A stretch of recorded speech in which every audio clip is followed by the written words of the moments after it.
नमस्कार, मी डॉक्टर अर्चना थोरात. आजची कविता आहे कवयित्री शुभांगी दळवी यांची. त्या कायदा आणि मानसशास्त्राच्या विद्यार्थिनी आहेत, लेखिका आहेत. आनंदी, प्रियदर्शिनी, द लेस्बियन ही त्यांची 3 पुस्तके प्रकाशित आहेत. वर्तमानपत्र आणि दिवाळी अंकांसाठी त्या लेखन करतात. त्याचबरोबर सुवर्धिनी फाउंडेशन आणि हेल्पिंग हँड्स या संस्थांच्या माध्यमातून सामाजिक कार्यात तत्पर आहेत.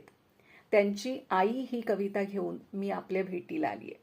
कवितेचं शीर्षक आहे आई. कवयित्री शुभांगी दळवी.